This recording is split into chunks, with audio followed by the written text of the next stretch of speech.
அனைவருக்கும் வணக்கம். உங்களை சந்திக்கிற வாய்ப்பை தந்த இறைவனுக்கு நன்றி. மீண்டும் மீண்டும் உங்களை சந்திக்கிற வாய்ப்பை தந்தால் நான் நன்றி சொல்லிக்கொண்டே இருப்பேன். இந்த விழாவுடைய நாயகன் திரு இமான் அவர்கள், நான் இப்போ தான் உள்ளே பேசிக்கிட்டு இருந்தோம். அவருடைய முதல் படம் என் படம் தான் நான் நினச்சிக்கிட்டு இருந்தேன். சேனான்னு ஒரு படம், சத்யராஜ் சார் நான் நடித்த படம். ஆனால் அப்புறம் தான் சொன்னார், அது இல்லை வேறு படம், விஜய் படம்னு சொல்லிட்டு. ஸோ ரெண்டாவது படம் தான் என்னோடய படம் நினைக்கிறேன். I think so. சார் ரொம்ப நல்லா இருக்கு சார், வாழ்த்துக்கள் சார். ஸோ இந்த production house, mister Bobby, mister Manoj, இருவருக்கும் என்னுடைய வாழ்த்துக்களும் நன்றியும்.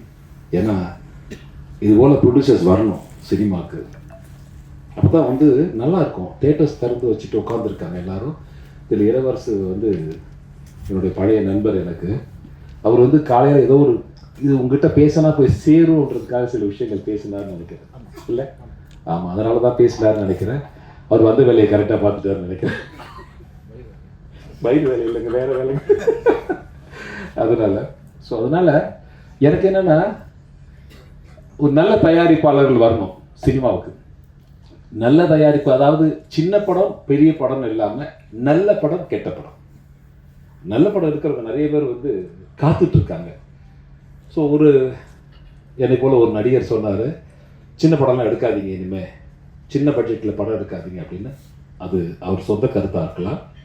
என்னுடைய கருத்து, எந்த பணம் இருந்தாலும் படம் எடுக்க வாங்க, படம் எடுக்க வாங்க. அப்போ தான் நல்லாயிருக்கும். படம் எடுங்க, நிறைய படம் எடுங்க, ஒரு கற்பனையை சொல்லுங்கள். ஸோ படம் எடுக்க வரணும். அது சின்ன பட்ஜெட் பெரிய பட்ஜெட். இன்னைக்கு இருக்கிற பெரிய இயக்குனர்கள், இன்னைக்கு இருக்கிற டாப் மோஸ்ட் இயக்குனர்கள், நான் சொல்கிறது எல்லாம் உங்களுக்கு தெரியும் நினைக்கிறேன், அவங்கெல்லாம் சின்ன படம் எடுத்தவங்க தான். எல்லாருமே சின்ன படம் எடுத்தவங்க தான்.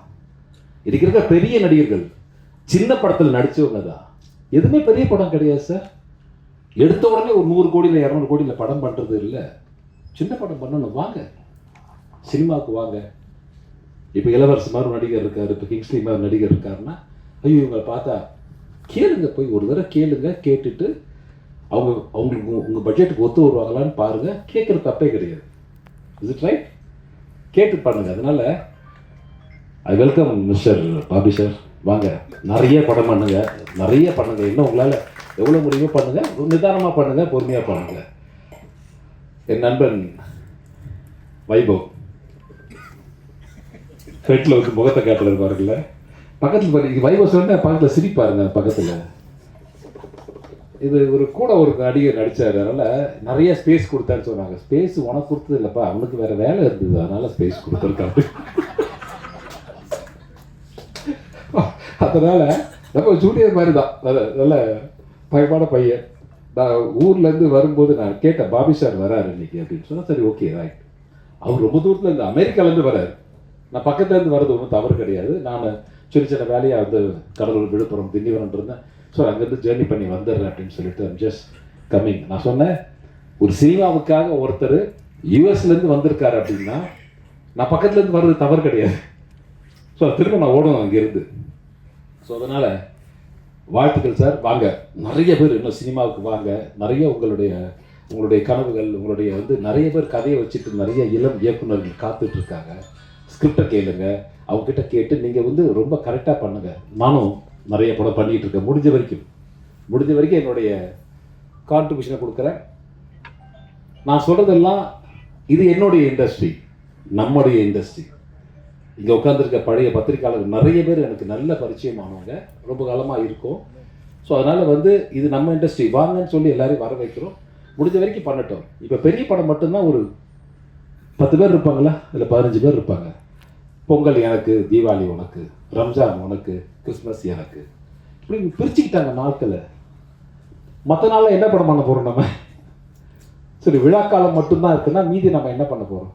படம் வேணும் இல்லை, அதுக்கு ஆட்கள் வேணும், படம் எடுக்கணும்.